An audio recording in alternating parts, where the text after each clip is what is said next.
Bom, pessoal, bom dia novamente, né? Para quem ainda não tinha falado. Hoje nós vamos falar. Tá todo mundo, aliás, né? Tá todo mundo me ouvindo, todo mundo me vendo bem. Tem sempre que perguntar, né? Sim, Qualquer coisa vocês vão falando aqui no chat, que eu tô sempre olhando o chat também. Aí a gente vamos regulando aí, como a gente sempre faz. Então, gente, o que eu vou falar para vocês hoje é uma sequência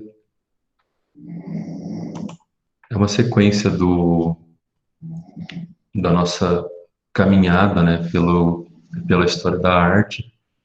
Hoje eu vou falar de um episódio muito importante, que foi o Renascimento, mas eu vou falar dos aspectos históricos mesmo, no primeiro momento. Aí depois, na próxima aula, que eu não sei, né, quando será, a, a próxima aula oficial, né, aí eu vou falar mais dos aspectos técnicos.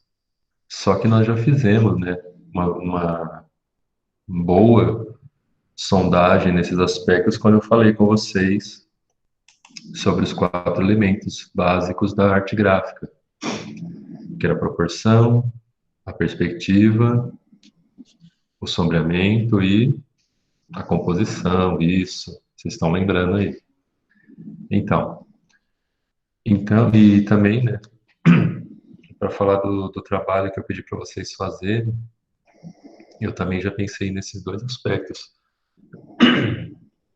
nessa recuperação das informações do Renascimento, que vocês iam ter que fazer uma pesquisinha, né, sobre o quadro que vocês escolheram, e também iam retomar os 4 elementos na análise daquela obra, da obra que vocês escolheram. Mas então vamos lá, vamos primeiro falar das questões históricas. Eu não lembro quando que nós falamos, mas na nossa última aula foi antes da paralisação, antes da pandemia, né? Nós tínhamos falado dos gregos. Tínhamos falado dos gregos e de e da evolução, na evolução no sentido do aperfeiçoamento da arte deles, né? Os gregos, eles criaram um sistema político administrativo que permitiu, lembrando qual é esse sistema, né? Escravidão, pilhagem e invasão a outros povos. Só que esse sistema, cuja política externa estava pouco se lixando para os outros, funcionou bem, muito bem na política interna, porque criou a chance de pessoas como Platão e o Aristóteles, ou alguns artistas, né, ficarem de boa o dia inteiro e conseguirem pensar filosofia, direito, administração, esculturas, pinturas, embora a pintura não foi o forte dos gregos, né? Arquitetura. Então, desculpa, pessoal. Então, esse sistema dos gregos levou, num primeiro momento da humanidade, no primeiro momento da história ocidental, melhor dizendo, né, a esse clímax, a esse acúmulo de conhecimento. Só que a vida é uma roda gigante, né? Uma hora você está por cima, outra hora você está por baixo. E aí chegou a vez dos gregos serem escravizados. E então eles foram escravizados pelos romanos. Deixa eu abrir um mapinha aqui para ficar mais fácil de falar. Hum,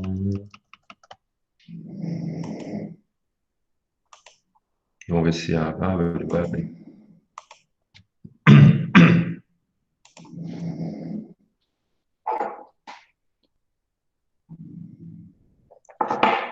Tá aparecendo aí para vocês o mapa? tá. Sim? Beleza. Então, pessoal, essa é a área do Mediterrâneo, entre a Europa e a África, e um pedaço da Ásia, né, no canto aqui. Então, gente, esse é o tamanho, esse mapa mostra o tamanho do Império Romano. Então, de repente, uma civilização extremamente avançada que era a Grécia, né, lembrando de toda aquela questão, aquelas influências que antes disso os persas e outros povos tiveram, né, sobre os gregos, mas de repente toda essa civilização foi absorvida pelos romanos. E os romanos expandiram assim absurdamente em poucas décadas, depois que eles conquistaram os gregos, né, em poucas décadas eles conquistaram toda essa área que vocês podem ver aqui, toda a costa da África, toda a costa da, de Israel, a Grécia, todos esses países. E isso, né, obviamente, foi fundamental para a criação da Europa em si, porque depois os romanos foram subindo para o norte. Cadê um outro mapa aqui? Deixa eu pegar já o mapa antigo. Aqui, ó. Esse é o mapa do século XV da Europa. Dá para ver aqui, né? Itália, Espanha, Inglaterra. Então, os romanos foram subindo para o norte e foram conquistando tudo no caminho. E isso é o marco para a fundação do que hoje a gente conhece como Europa. Mas aconteceu um acidente de percurso aí no caminho. Se não fosse esse acidente, nós teríamos passado de século em século de dominação de um grupo, de um império, para a dominação de outro império, e assim a vida seguiria. Mas eis que surgiu uma figura histórica, que eu vou chamar de histórica, né? Não vou pensar na questão religiosa. Surgiu uma figura histórica lá no ano 1 e acabou, e mudou radicalmente a face da Terra. Quem que foi esse evento, pessoal?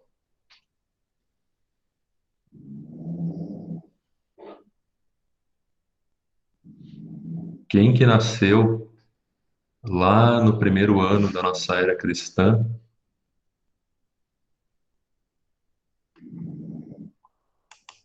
Cristo, ué. Sim, Jesus Cristo. Tirando aqui as questões, de novo, né, religiosas, vou falar só de questões históricas, tanto de Jesus quanto da Igreja Católica, né? Mas, de repente, surgiu uma força, um personagem, até hoje ainda é controverso, né, na história, exatamente como foi, quem foi Jesus Cristo, mas de qualquer forma ele existiu, e de repente começou a surgir essa coisa chamada cristianismo. Então, começou o cristianismo a proliferar,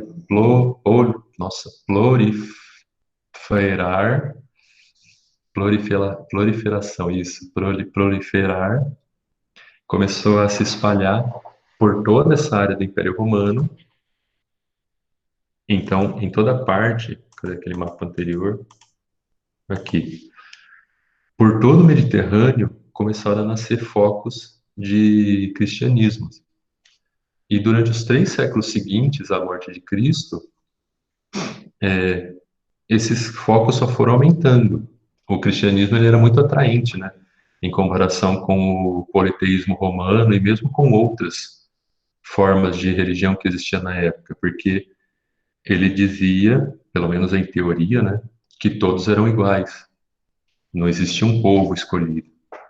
E isso aí era muito atraente, né, porque afinal de contas todo mundo queria ir para o céu. E então ele foi crescendo, crescendo, crescendo. Até que no século IV, no começo do século IV, o imperador Constantino, imperador romano, né, converteu todo o Império Romano ao cristianismo. E isso mudou radicalmente, talvez isso mais do que o nascimento de Jesus Cristo, né, mudou radicalmente a história da humanidade, porque de repente você estava dando poder para um grupo religioso, estava dando muito poder para um grupo religioso. E os primeiros cristãos souberam trabalhar muito bem isso, né? Porque depois do século IV até hoje, praticamente, a Igreja Católica tem sido uma das instituições mais poderosas que já houve na humanidade. O seu poder máximo foi ali entre o século IV e o século XIII, mais ou menos. 13, comecinho do 14. E todo esse período vocês sabem que foi a tal da Idade Média, né? Tudo isso aí todo mundo já lembra da história lá. Não foi um período fácil para os seres humanos em geral, porque a igreja, de novo, né? Estou falando dos aspectos históricos. A igreja nessa época ela não queria saber de concorrência, ela não queria saber de dividir o espaço, o tal do ecumenismo que existe hoje, não, ela não queria. E ela eliminava, simplesmente eliminava quem passasse na frente dela, incluindo reis e outras pessoas mais poderosas. Foi a igreja que determinou, inclusive, a ascensão de muitos reis aí durante esses séculos de domínio absoluto. Então, sobre a arte na Idade Média não tem praticamente nada que falar, porque a igreja não proibia qualquer forma de expressão artística. Mas, ao mesmo tempo, a igreja criou no espírito europeu, nas pessoas que viviam nessa época, um sentimento, uma forma de lidar com o mundo, que é meio que a gente fala que o brasileiro tem hoje. Essa coisa assim, né, de o brasileiro é pisado, o brasileiro é maltratado pelo governo, passa fome, passa doença, mas sempre dá um jeito, um jeitinho de se reinventar, de levantar, de dar a volta por cima e continuar seguindo, continuar sobrevivendo. E isso acabou acontecendo, e acabou levando os europeus a criar essa mentalidade de que a gente tem que arriscar, tem que fazer as coisas. Muitos séculos depois, lá pelo século XIV e XV, isso foi se transformar num espírito capitalista, que é o espírito que rege, né, as relações humanas para a grande maioria dos seres humanos. Foi desses maus tratos da igreja, dessa imposição, dessa opressão da igreja que nasceu isso que a gente chama hoje de capitalismo. Muito bem. Então, a gente já saiu lá dos romanos, já atravessou a Idade Média, que não tem nada para falar mesmo, e chegamos mais ou menos lá no século XIV. No começo do século, aliás, não, tem que fazer uma paradinha antes. Nos séculos 8 e no século 11. No século 8, pessoal, começa a surgir um grande concorrente da Igreja Católica. Uma outra religião começava a crescer absurdamente. Que religião foi essa? Qual é a religião que os cristãos mais brigam até hoje? Que a gente chama eles de terrorista, e eles chamam a gente de terrorista também.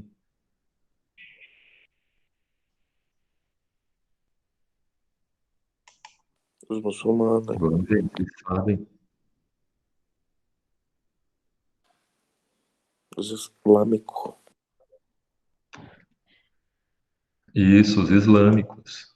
Lá no século 8, nasceu Maomé, e o Maomé criou a religião islâmica. Só que a religião islâmica, olhando de novo o mapinha aqui, né?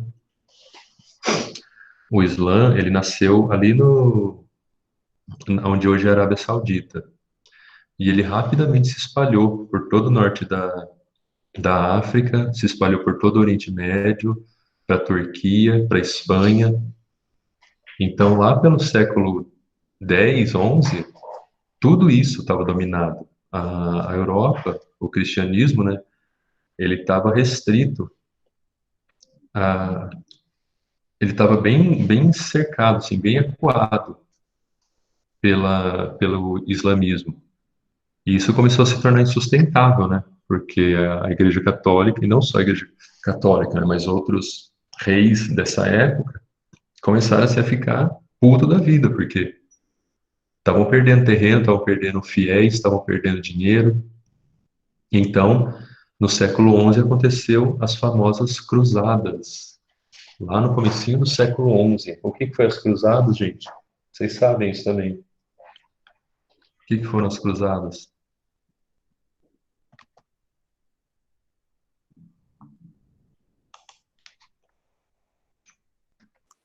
as guerras que eles fez para reconquistar o território lá que eles tinham perdido. E mais especificamente qual território?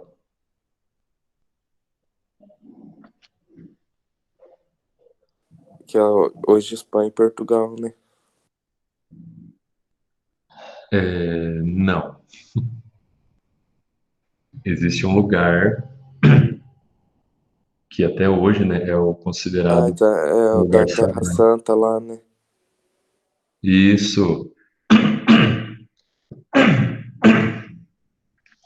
Existe um lugar, esse lugar, né, que é considerado sagrado para as três religiões, para o cristianismo, para o judaísmo e para o islamismo, e que até hoje causa disputas, né, entre os povos, que é Jerusalém. As cruzadas foram esses movimentos militares e religiosos que alguns que foram patrocinados pela igreja e por alguns nobres, né, mas que essencialmente contou a mão de obra, né, vinha dos pobres mesmo, como sempre, né, ao longo da história da humanidade. Os ricos mandam e os pobres ou obedecem ou morrem. Então, criaram essas ordens militares, tipo os templários. Os templários são os mais famosos, né? Mas também tinha os hospitalários, tinha umas ordens menores com o nome de santo. E essas ordens, inicialmente, a função delas era proteger os peregrinos. As pessoas queriam ir até Jerusalém, os muçulmanos já não estavam deixando, então essas ordens, no primeiro momento, elas protegiam os peregrinos que queriam chegar em Jerusalém. Só que depois o negócio virou guerra mesmo. E essas ordens ficaram muito fortes e elas foram lá retomar os territórios, o território de Jerusalém. Com o tempo, tudo isso aí lá no século XI, mais ou menos. Com o tempo, essas ordens ganharam tanta força que elas aproveitaram, junto com outros exércitos, né, e foram reconquistando os espaços perdidos para os muçulmanos. E aí reconquistaram a Espanha, Portugal e tal. Então, só que isso foi importante por um outro motivo também. Quando reconquistaram Jerusalém e, e boa parte, né, se estabeleceram na área ali do Oriente Médio, criou-se pela primeira vez, não é pela primeira vez, mas pela primeira vez em muito tempo, o retorno do comércio com o Extremo Oriente. Então, a famosa Rota da Seda, né? Vocês já devem ter ouvido falar que trazia a seda lá da China, trazia as especiarias lá da Índia, se estabeleceu nessa época e elas vinham e traziam, levavam essas mercadorias para a Europa. Então, criou-se essa rede de mercados, essa rede de comércio gigantesca, internacional. Os grandes personagens dessa época foram os judeus, né? Os judeus eles podiam viver entre os dois grandes mundos, que eram os islâmicos e os cristãos. Então eles faziam essa ponte das mercadorias. Só que essa ponte não foi só de mercadoria e dinheiro, né? Também foi ponte de conhecimento. Foi graças a essa retomada do comércio, depois que passaram as guerras, depois que cada um se estabeleceu e se contentou com seus territórios, começou essa troca de informações. E é graças aos árabes que os europeus voltaram a ter contato com Platão, com Aristóteles, com as obras gregas, porque durante a Idade Média a igreja destruiu, ela destruiu tudo que ela pôde dos gregos e da história, ela destruiu tudo. Inclusive, os gregos já sabiam que a Terra era redonda e os europeus não, já nem lembravam disso. Foi preciso retomar, foi preciso reconstruir o conhecimento que tinha sido destruído durante os séculos anteriores. E muito dessa reconstrução só aconteceu graças aos árabes, porque os árabes conservaram esse conhecimento, diferente da igreja, né? Diferente da igreja católica. Então, começou a haver esse intercâmbio entre entre as nações, entre os reinos, né, e as cidades. E é um lugar que foi primordial, um lugar que foi protagonista nessa questão. Um, um- Deixa eu ver se tem alguém aqui mandando mensagem que não entrou. Ah, não, tá todo mundo aqui, beleza. Então, um lugar que foi primordial, que foi protagonista para isso, foi a Península Itálica. Durante muito tempo, eu não vou saber dizer os motivos exatos agora, mas por muito tempo, os italianos, e por italiano eu quero dizer o povo que morava na península, né? Porque na verdade essa ideia de nação, de república italiana que tem hoje, ela só veio muito tempo depois. Mas então, haviam famílias aqui na Itália muito poderosas e elas facilitavam esse comércio entre o Oriente, o Extremo Oriente e a Europa. Então, ao longo dos séculos 12, 13, 14, começou a se formar vários pequenos estados e pequenos reinos aqui, ó. Esse mapa, ele mostra alguns desses reinos, né? Tem o reino de Nápoles, aqui tem o reino da igreja, ó, estados da igreja, mas aí tem a cidade de Florença aqui, acho, não sei se dá para ver, vocês estão conseguindo ver aí. Veneza, a República de Veneza, a República de Gênova, a Córcega também era uma república. Nessa época, todos os Nessa época, a Itália estava dividida em várias pequenas cidades ou reinos. Por quê? Cada cidade ou reino era governado por uma família. E todas essas famílias tinham muito dinheiro, graças a esse comércio intenso. Eles eram como é que fala hoje? Os atravessadores, vamos dizer assim, eles eram os atravessadores. Eles recebiam as demandas aqui da Europa, iam lá buscar os produtos no Oriente Médio e ganhavam a comissão em cima. E isso fez surgir a famosa classe burguesa, que até então não existia.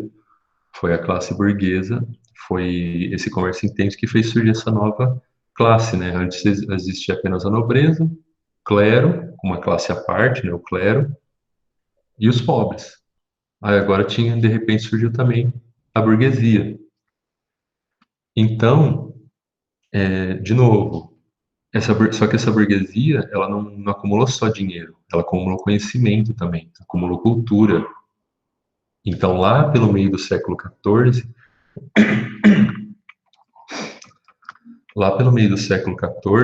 começou a circular na Europa, começou a recircular, melhor dizendo, né, na Europa, a ideia de que o homem era mais importante, de que o homem devia ser valorizado.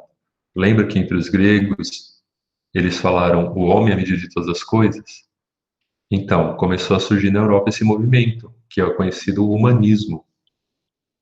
Então, na, nas ciências, nas artes principalmente, na política, a igreja começou a perder espaço, ela foi perdendo seu espaço para se começar a se dedicar à valorização do ser humano, do homem. Então, e isso, né, só foi aumentando esse intercâmbio, essa troca de informações, ao se valorizar mais o conhecimento e mais o ser humano, começou a haver novos contatos com os judeus e com os árabes, o que aumentou o conhecimento. E então foi um movimento assim meio que sem volta, não ia mais voltar a ser como antes, não ia mais voltar à Idade Média. Até aqui tudo bem, pessoal? Eu estou falando, ninguém está perguntando nada. Tudo bem até aqui? Tá todo mundo acordado ainda aí? Tá. Pessoal, coloquem os nomes de vocês aí também no chat para eu depois saber quem teve presente aí hoje. Por favor.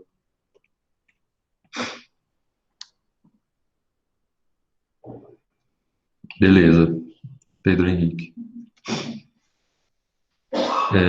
Bom, então vamos lá. Estamos lá no século XIV. começou a haver esse aumento, né, como eu falei, do, do intercâmbio de ideias, intercâmbio de dinheiro, mercadorias, intercâmbio de pessoas também, porque as pessoas, né, iam de um lugar para o outro. Muitos europeus e e até de outras nacionalidades árabes. A gente tem que lembrar que árabe não é uma coisa só, não existe um povo árabe, existem vários povos árabes. Então, até mesmo essas pessoas começaram a viajar de um lugar para o outro. Então, houve mesmo um florescimento na Europa, houve um florescimento nesse sentido de recuperação da cultura, dos valores humanos e tal. Isso no século XIV. Ainda não se falavam em obras de arte. Então, vamos continuando. Isso foi no século XIV. No século XV, ou seja, entre 1401 e 1500, esse é o considerado século XV, né? Aliás, um pouco antes, um século antes mais ou menos, a igreja deu um outro passo no sentido de participar disso, desse movimento. Porque, como eu falei, né, não tinha como voltar atrás. Não dava para a igreja falar para as pessoas: parem de fazer comércio, parem de ir lá na China comprar coisa e vender aqui. Não tinha como. Se ela proibisse, eles iam mudar, iam fazer tudo na clandestinidade, iam derrubar a igreja, iam começar a guerrear. Então, não dava para ela voltar atrás. O que que ela fez? Ela criou o sistema de indulgência. Ou seja, já que você, cristão, vai praticar a especulação, vai praticar a usura, vai praticar o uso de dinheiro para outras coisas, para ganhar mais dinheiro, então você vai pagar por esses pecados. Vai pagar mesmo, em dinheiro, por esses pecados. Então a igreja, num primeiro momento, né, ela achou que isso seria um grande negócio, e um grande negócio com todo o perdão do trocadilho, né? E começou a comprar, vem dessa época do século XIV ainda, né, lá para entre 1301 e 1400, que ela começou a fazer com que as pessoas pagassem, os ricos principalmente, né, pagassem por sua entrada no céu. E isso aí ia gerar, né, 2 séculos depois, uma consequência terrível para a igreja, que a gente vai chegar lá daqui a pouco, mas vocês já devem saber o que que é, já devem estar vendo na cabeça de vocês aí o que que foi. Mas vamos por partes. Ainda no século XV, uma outra grande invenção foi criada, que ia acelerar ainda mais esse processo de troca de conhecimento, que foi a prensa de Gutenberg. O que que foi a prensa de Gutenberg, pessoal?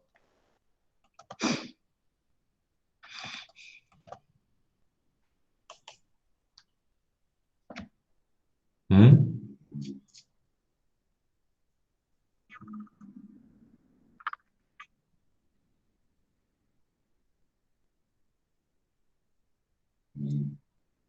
Em que sentido? Usa na empresa em que sentido? É tipo pra imprimir as coisas, esse negócio de fazer jornal? Muito bem. A prensa, no seu sentido amplo, desculpa, gente, eu tô pigarreando aqui. Deve ficar horrível no microfone esse som. Mas então, a prensa, nesse sentido amplo, é justamente isso. É a impressão em grande escala. A impressão de jornais, impressão de livros. Então, sim, a prensa de Gutenberg foi um alemão que criou o primeiro sistema, aqui ó, o primeiro sistema de impressão em grande escala. A gente tem que lembrar que até então, para você imprimir um livro apenas, Uma pessoa, ela precisava ficar um ano copiando esse livro. Se fosse um livro grande, né, um livro de 400 páginas, ela ficava um ano copiando letra por letra, palavra por palavra, até criar uma cópia do livro. Então demorava muito para ter livro. Livro é uma coisa extremamente rara. Com a prensa de Gutenberg, o negócio acelerou radicalmente. Então, ó, esse desenho aí mostra como ela funciona. Aqui onde está escrito cabeças de tipos, acho que dá para vocês lerem, né? Aqui onde está escrito ó, cabeças de tipos, aqui você colocava as letrinhas. Então você pegava uma bandejinha, ia colocando as letras, essas letras se transformavam em palavras, né? Você ia enfileirando as letras de virado para cima. Essas letras se transformavam em palavras, aí você formava as linhas, aí você formava uma página. Aí você pegava tinta, essas coisinhas redondinhas aqui na cor de vinho, vermelho escuro aqui, elas eram as almofadas de tinta. Então você pegava tinta, passava em cima das letras, e em seguida você pegava essa parte quadrada aqui do lado, à direita, colocava folha de papel branco aqui, botava essa folha em cima das letras, jogava tudo aqui embaixo dessa alavanca e puxava a alavanca, torcia a alavanca. Com isso, você imprimia de uma vez só uma página inteira do livro. Às vezes, dependendo do sistema, você imprimia duas, três até. Então, se antes uma pessoa fazia uma cópia de livro por ano, agora era possível fazer 100 cópias de um livro por mês. Então, imagina, né? De um livro por ano para 1.200 livros por ano. Foi, assim, uma revolução no conhecimento da história da humanidade. Porque, de repente, o conhecimento ficou barato, ficou acessível, melhor dizendo, para muita gente. Muita gente podia ter um livro agora. E isso radicalmente, isso nas décadas seguintes foi uma mudança radical, aumentou ainda mais, né, a troca de conhecimentos, a troca de informações e aumentou o comércio, mais uma vez. O aumento de riqueza também foi proporcionado por isso, porque com mais conhecimento as pessoas tinham mais ideias, eram mais inventivas, criavam novas tecnologias. Uma tecnologia que aumentou nessa época foram as navegações. Então, em poucas décadas depois da invenção do Gutenberg, começaram, ou melhor, foi acontecer um evento, mais um evento, né, que mudou de novo a face da Terra, como a gente conhece hoje, que foi ligado com navegações. O que que aconteceu, pessoal? Qual foi a grande descoberta em 1492? América? E isso foi a descoberta da América. Não por acaso, né? Cristóvão Colombo era genovês. Ele veio da Itália. Então, ó, o acúmulo de conhecimento fez o Cristóvão Colombo saber que a Terra era redonda. Redescobrir, né, vamos dizer assim, que a Terra era redonda. O acúmulo de dinheiro fez com que os reis da Espanha, que financiaram, né, a viagem do Colombo, tivessem dinheiro sobrando para investir num empreendimento tão doido desse. Imagina, você dá 3 navios, na verdade era menor que um navio, né? 3 barcos lá grandes para um cara, e várias vidas humanas, né, também, para um cara que talvez nunca mais voltasse. Ele estava dizendo que ia dar a volta ao mundo, mas e se não houvesse? E se houvesse? E se ele morresse no caminho? Só que eles tinham dinheiro sobrando. E o conhecimento já era bem sólido, né? Conhecimento não só da existência da Terra redonda, mas também das navegações. Isso aí foi acumulando conforme eles aprenderam também a dominar o mar, né? Os europeus, especialmente os espanhóis e os portugueses e os ingleses. E um pouco mais tarde os holandeses, né? Então, eles tinham capacidade para poder gastar, eles podiam gastar esse dinheiro, eles podiam gastar essas pessoas. E aí, houve a descoberta da América. Mas, só para terminar a nossa aula de história, né, houve uma outra consequência para a igreja, em 1520, por conta desse mercado de indulgências que começou a aparecer. Então, a igreja começou a aceitar dinheiro para apagar o pecado das pessoas. E o que que isso levou? Em 1520,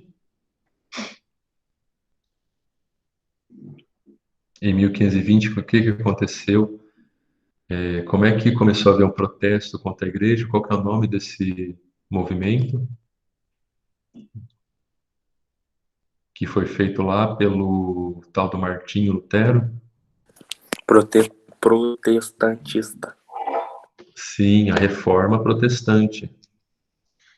O, o objetivo de lucro da empresa, da igreja, não ficou sem consequências, né? Porque em 1520, o Martinho Lutero foi lá e não concordou com isso. O Martinho Lutero também era um alemão, né? Sempre são os alemães que faz alguma coisa também, né? Que faz alguma coisa que quase sempre tem um alemão no meio, aliás, nas grandes revoluções da humanidade. E, e o Martinho Lutero falou: ó, isso está errado, não concordo, vou contra a igreja. E isso gerou a Reforma Protestante, que a igreja causou sérios danos à igreja, né? Até hoje só tem aumentado o protestantismo nas suas várias vertentes aí do evangelismo, do protestantismo, aliás, né? E é isso. Mas percebam, pessoal, todas essas coisas, todos esses eventos históricos, eles não são isolados. Quando você aprende isso na, na aula de história, ou quando outros professores retomam isso, eles retomam como se fossem estanques, como se fossem coisas isoladas, mas não são. Todos esses eventos estão interligados. Um é consequência e até causa do outro. Então, lembrem-se disso. Mas aí, como é que entra a história, como é que entra a arte no meio? Então, não sei se você já ouviu falar nessa expressão da pirâmide de necessidades humanas. Então, primeiro você tem a necessidade de abrigo, de comida e água. Depois você tem a necessidade de abrigo. Depois vai para o conforto. Aí depois vai subindo, né? Quando você tem tudo isso preenchido, aí você vai para as relações humanas. Aí quando você tem relações humanas, aí você vai para a erudição, vai para o conhecimento, acúmulo de conhecimento, aí finalmente você vai para o acúmulo de arte. Você vai para o abstracionismo, essas coisas. Então a Itália, e não só a Itália, né, a Europa, de um modo geral, ela estava num período ótimo. E foi graças a esse período ótimo que sobrou tempo, dinheiro e recursos, tempo, dinheiro e pessoas para se dedicar às artes. As artes no Renascimento, elas não foram,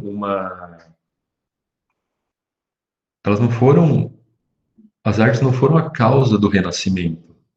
O Renascimento, né, agora localizando ele, o Renascimento, ele aconteceu aí logo depois da invenção da prensa de Gutenberg, lá pelo ano 1450 e pouco, 1454 para frente. Então, as artes no Renascimento, elas não foram a causa primeira do Renascimento em si, elas foram a última consequência, elas foram o efeito, o resultado final desse movimento. E por que, pessoal, que a maioria das artes do Renascimento são obras ligadas à religião, são obras bíblicas? O que vocês acham? Por quê? Já que era um movimento, ó, lembrando, já que o Renascimento estava ligado ao humanismo, ou seja, a valorização do homem. E já que todo esse movimento era pago, os mecenas, né, vocês já devem ter ouvido falar nesse termo, os mecenas ou mecenato, ou seja, uma pessoa rica que apadrinha um artista para ficar fazendo obras para ele. Esse é o mecenato, é dessa época que vem os mecenas. Por que que esses mecenas, por que que a grande maioria das obras desses mecenas, que é patrocinada por esses mecenas e feitas por esses grandes artistas, incluindo Leonardo da Vinci, Rafael, Van Aert e todos esses que vocês conheceram aí, por que que eles só faziam motivos religiosos?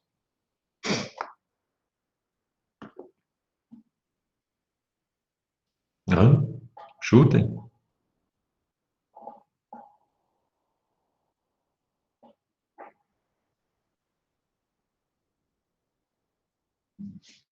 Ninguém tem ideia?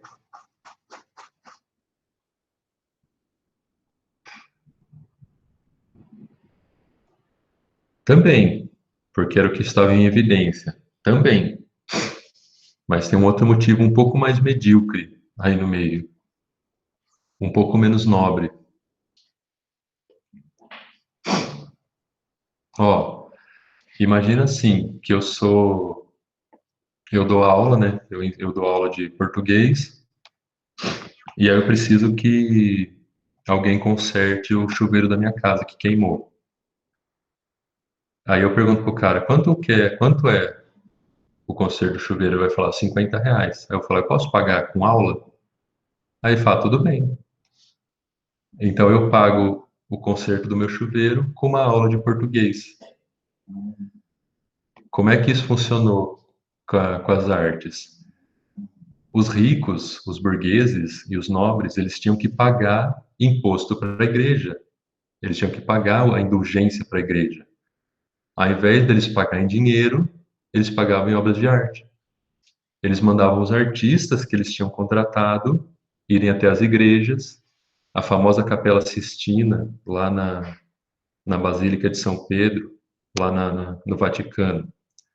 Aquilo lá foi pagamento nesse sentido, ó, você tem que me dar esse dinheiro, você tem que me pagar essa indulgência. E aí o nobre falava, mas eu não vou pagar em dinheiro, eu posso pagar em arte?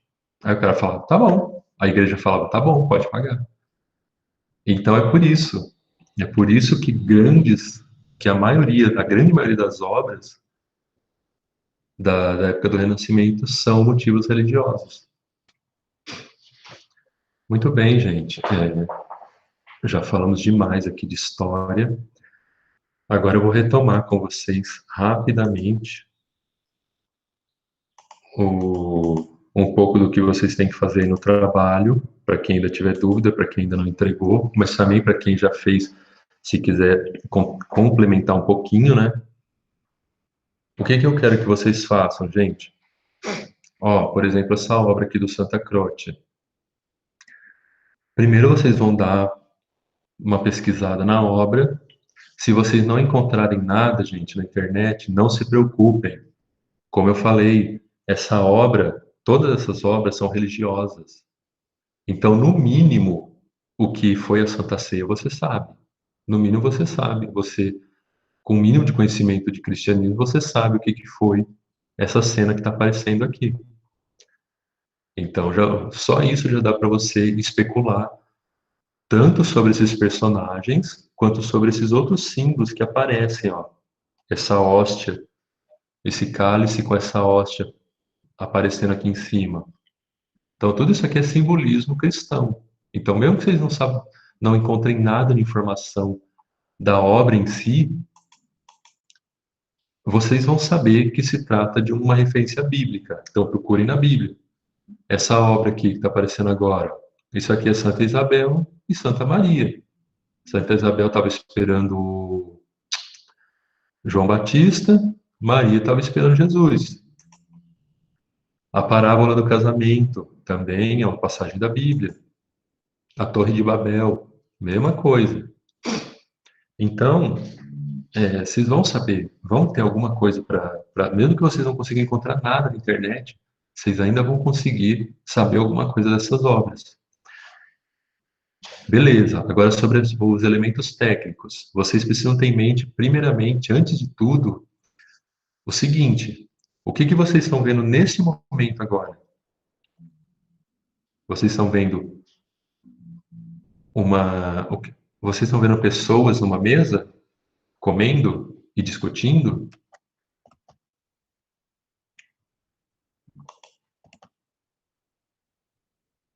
O que que vocês estão vendo nesse momento aí que está sendo apresentado nessa telinha para vocês?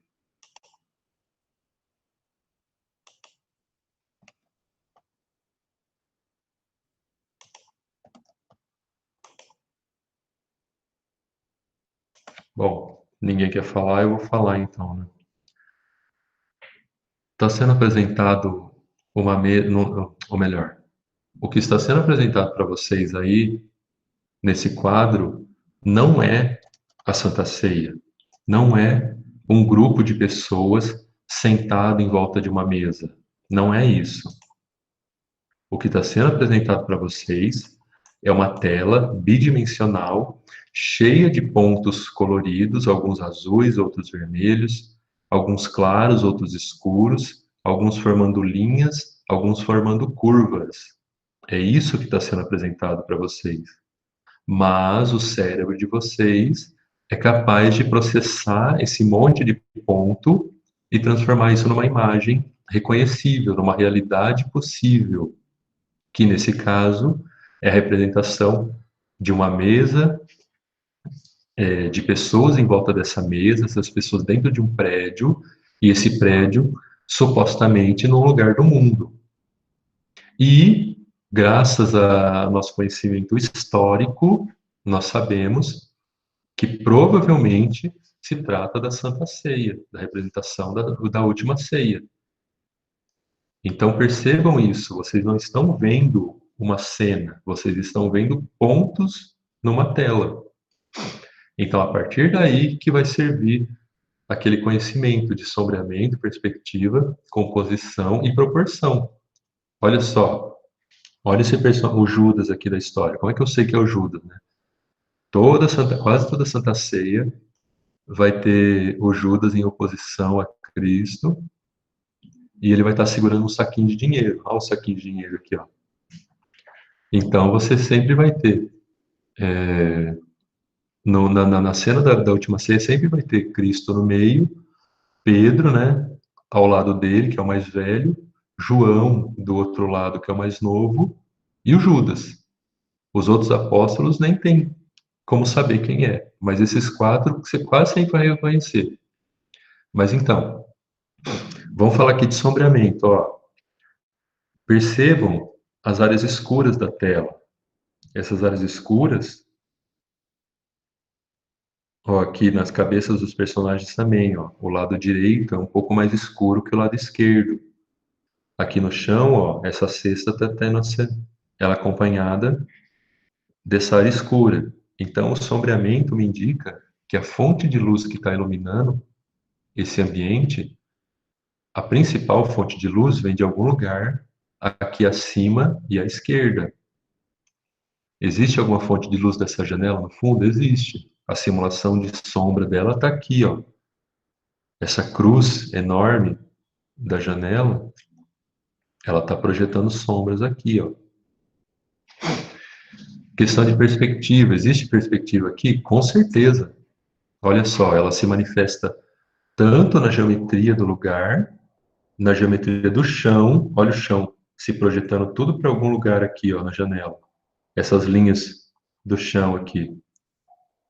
Todas elas estão se projetando para algum lugar aqui, ó. Então, aqui é o meu ponto de fuga.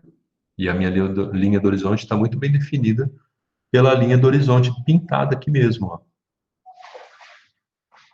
Embora, se vocês pegarem uma régua, né, e fizer como eu falei, para descobrir certinho as linhas de fuga, vocês vão ver que essa perspectiva ela não está exatamente perfeita, mas ainda assim funciona.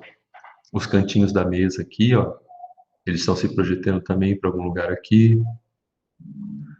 Muito bem, a perspectiva e o sombreamento já foram, já se percebeu como eles funcionam, como eles trabalham para fazer essa cena funcionar como uma realidade possível. Olha a sombra dessa faca aqui, ó, à esquerda, a sombra dos objetos, né, sobre a mesa. A proporção, pessoal, a proporção vai aparecer nas relações dos objetos e das pessoas. Olha essa pessoa, esse Judas aqui, ó, ele está muito bem feito. Tem o tamanho da cabeça, lembra que eu falei? O tamanho do corpo, está tudo muito proporcional. O tamanho dos pães aqui, dos objetos na mesa, ó, não tem um copo gigante pendurado em algum lugar aqui que as pessoas pegam como se fosse beber com um copo desse tamanho. É tudo proporcional. Tudo segue a regra da proporção. E por último, a composição. Isso aqui é uma realidade possível, porque tem pessoas ou figuras que nós compreendemos como pessoas, figuras que nós compreendemos como objetos, devidamente dispostas, né? Não tem um pão voando aqui no ar, não tem esse cachorro aqui, ele não é gigante, ele não é um lobo. Isso aqui é uma cena possível. A composição é você criar uma realidade possível. Não tem um disco voador na janela aqui. E essas pessoas, em volta de uma mesa, estão dentro de um prédio que também condiz com a realidade, apesar desses símbolos aqui, né? Quem pesquisou essa obra sabe o que representa esses símbolos, esses medalhões aqui. Então, essa arquitetura combina, permite que haja uma mesa com pessoas dentro dela. E essa arquitetura, esse prédio, está dentro de um lugar que a gente chama de mundo, porque a gente consegue ver um pedaço desse mundo lá fora. Isso é a composição. Se vocês virem, né, leram a análise que eu falei, que eu apresentei, que eu mandei para vocês também, a análise do quadro do Rafael, vocês também vão entender melhor. Mas é exatamente isso que eu acabei de falar. Deixa eu fechar aqui e voltar. Pessoal, eu sei que eu passei muita informação, mas a gente já se livrou, por outro lado, né, já nos livramos de boa parte da história aí. Agora a gente vai ficar cada vez mais em coisas práticas nas próximas aulas. Vocês têm alguma dúvida? Vocês querem perguntar alguma coisa? Querem falar alguma coisa? Podem perguntar, podem falar, podem se manifestar. Por favor, gente, eu preciso que vocês aprendam. E não só pelo Enem, né? Mas também porque o Renascimento é uma fase muito importante na história humana e vai reaparecer em vários aspectos da vida de vocês. A Mona Lisa, por exemplo, ela está o tempo todo aparecendo em algum lugar de alguma forma. E saberem que vem dessa época e como ela está relacionada com outros elementos dessa época, dá uma vantagem cognitiva para vocês, que se converte depois numa vantagem numa concorrência, para um trabalho ou coisa assim. Querem perguntar alguma coisa? Querem falar alguma coisa? Tá tudo bem por enquanto?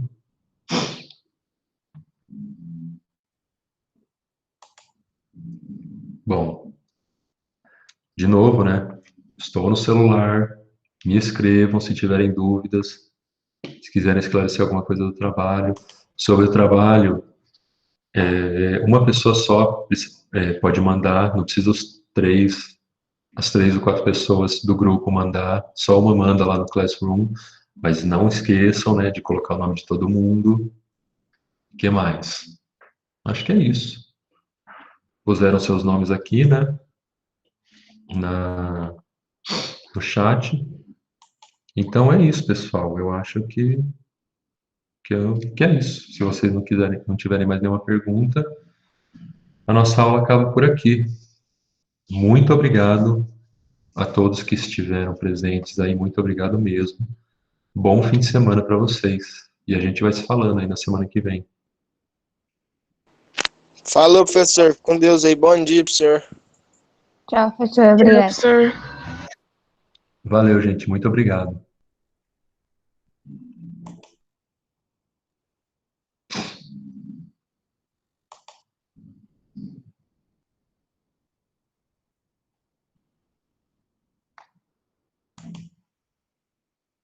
Oxe, desligar a gravação.